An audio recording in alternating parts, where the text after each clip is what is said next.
You're tuning into Black and White Sports on YouTube. The no-holds-barred truth on sports.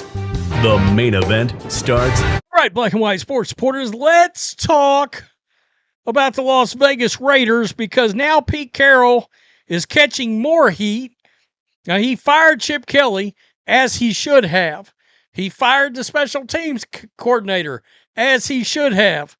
The problem now is it has put a massive spotlight, blinking spotlight, shining directly on Pete Carroll and his sons, one of which is an offensive line coach, and the offensive line sucks. You know, I did a video earlier about Bill Belichick. Supposedly, again, I would take it with some grain of salts. Can you have grain of salts, plural? I think you can. I would take it with a grain of salt. However, supposedly, multiple NFL teams are interested in talking to Bill Belichick about a head coaching job in the National Football League. Doesn't shock me that owners have a ton of respect for Bill Belichick. And before the season, before Pete Carroll getting hired, Belichick was a rumored name to Las Vegas.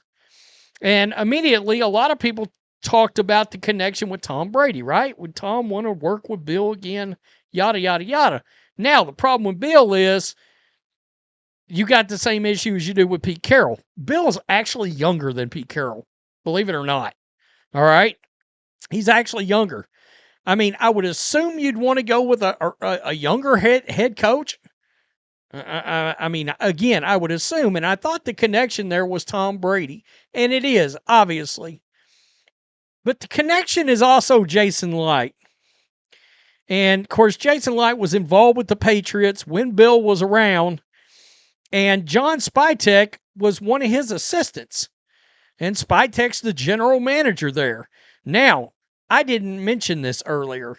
In my teams that would want to talk to Bill, the Buccaneers, there was a lot of rumors about the Buccaneers and Bill Belichick before the season started.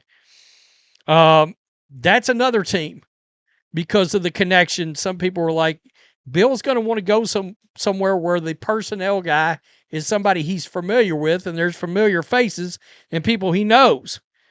This video is not even about Belichick, but I wanted to point that out, that not only is Tom Brady a connection, but really and truly John Spytek is too, because of the connection with Jason Light, right? So there's that. Now, let's come over here. Pete Carroll's made comments about Chip Kelly. All right. And about him giving Chip Kelly a lot of leeway. He gave him so much leeway, you tanked the season. Quote, he had such a phenomenal season coming out of Ohio State last year that we wanted to give him his due and all that, Carroll said via the Las Vegas Review-Journal. It's trying to get everybody connected, really, the approach and the philosophy that I've stood for a long time. We gave our guys a lot of leeway because of the respect we have for our coaches, but it just hasn't quite gotten right, and I think we can do better. All right? And the Raiders rank last or near last, and it seems like every offensive offensive category that you can think of, right? And Geno Smith has regressed all the way back to the Jets days at this point, all right? Now, Lincoln Kelly addresses the elephant in the room with Pete Carroll's son.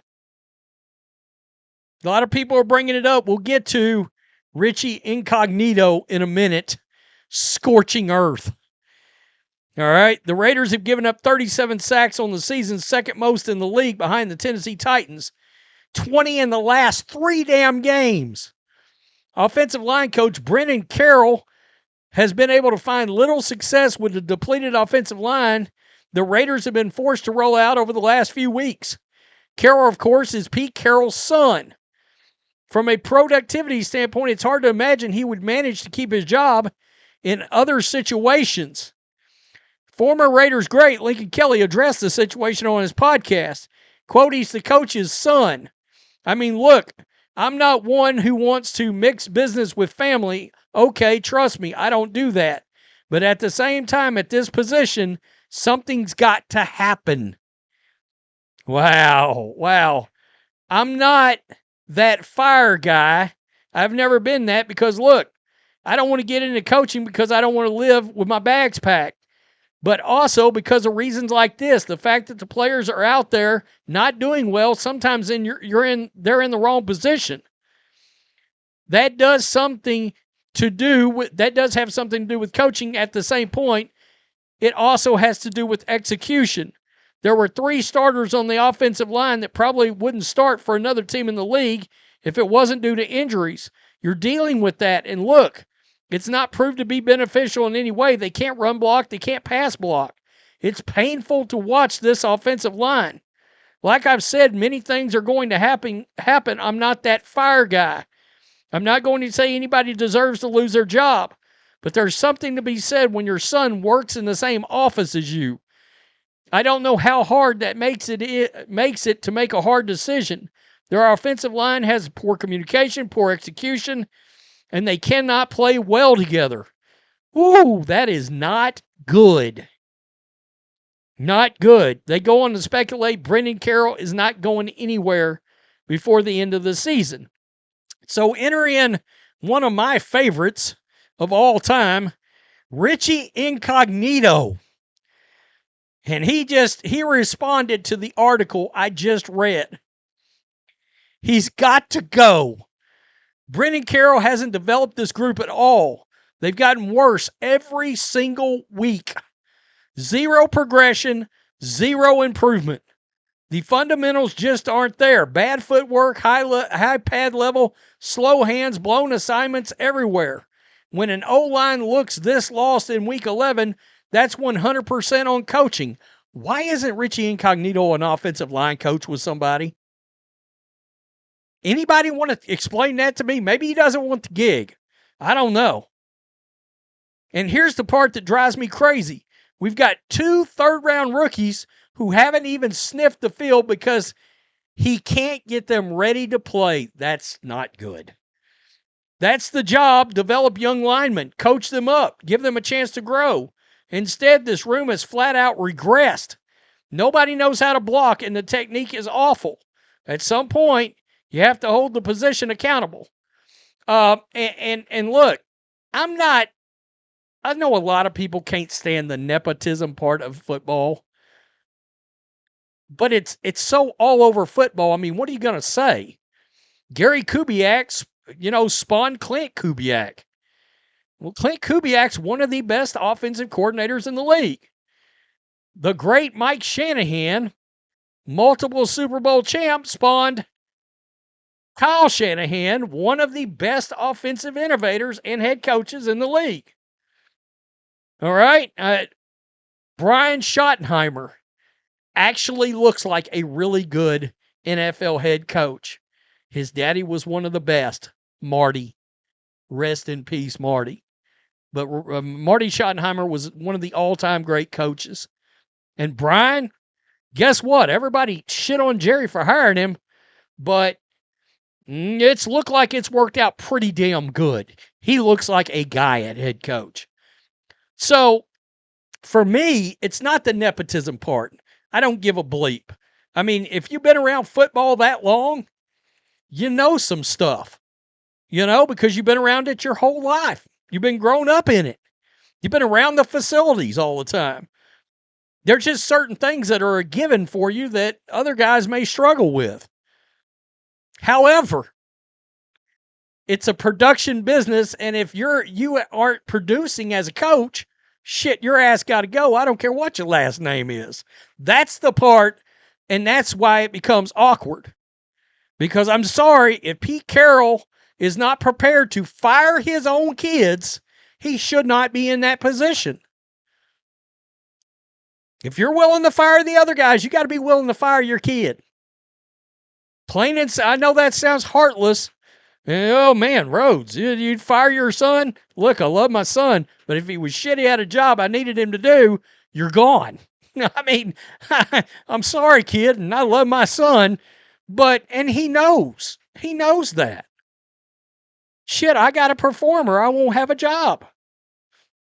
He might be a kid that you see on a mic pretty soon, actually.